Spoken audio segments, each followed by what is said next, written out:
Well, that well that I just showed you here is a real world major incident that we prevented, and I'll just go through this with you. This was a flowing well.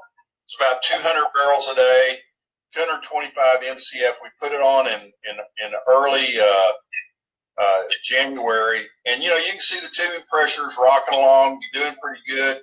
The reason this comes online, this flow rate, is on the 20th. That's when we got the Modbus hooked up, and then you can see right here the rate increased on the 23rd, and coming down here, you can see tubing pressure drop. Well, that's pretty simple, right? We opened the well up. Everybody's happy, flowing oil well, high five, Snoopy dance, and then off you go, right? Everybody goes off on their way.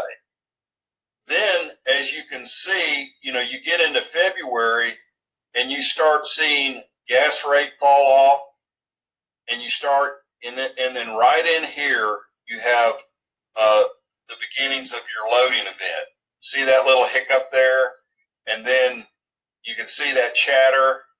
And then right here on the 26th, boom, your rate dropped, and you can start seeing it loading. And then, we get out, mess with the well. And then I point you to the end. We'll talk about this. See this chatter over in the end? You're going to get loaded up again. How could you reflect that with one entry on an Excel spreadsheet sent in weekly by the pumper that people might not look at for 2 or 3 weeks? It's impossible.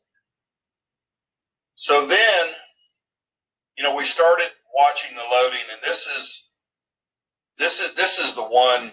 You can see this chatter. You can see the rate changing down here from the 17th all through, and so we knew that we wanted to see if we could get to flow some more. And so here on the 19th, you see this spike. We shut it in. We opened it back up, and nothing really happened. And so we walked off and left it. And then I got an alarm. Look at the difference in the pressure under 100 in the pressure.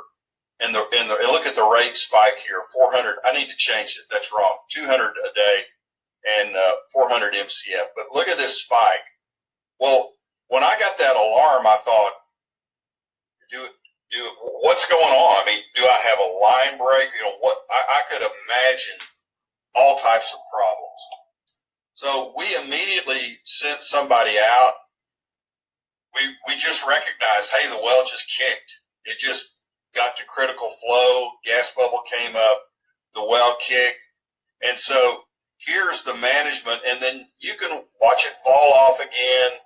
Now, this is all low oil prices, so we're not that concerned right here. We're just letting the well float against line pressure.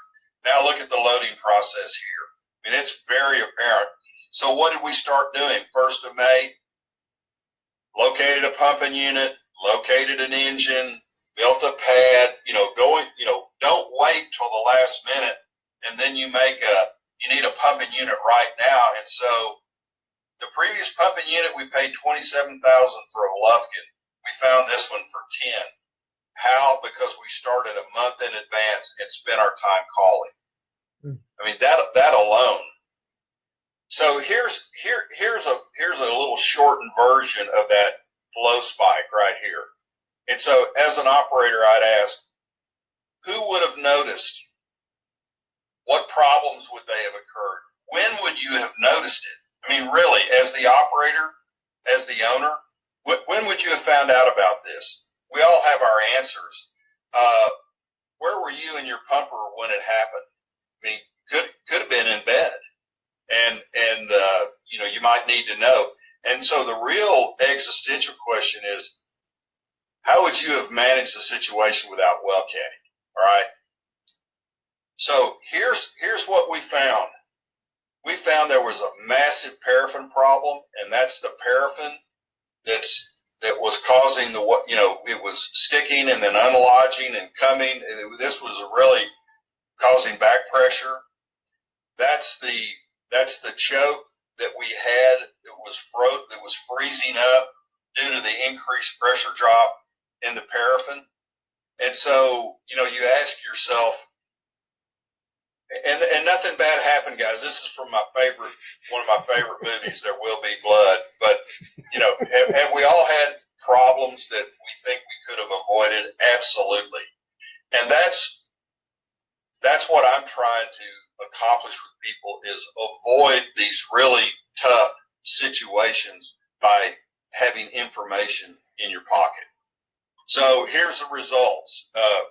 We bought a pumping unit. We scheduled a pumping unit.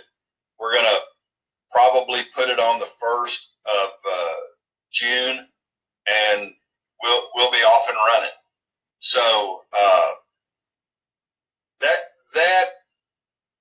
we always talk about the downside and saving, but if you've got a 200 barrel a day flowing well,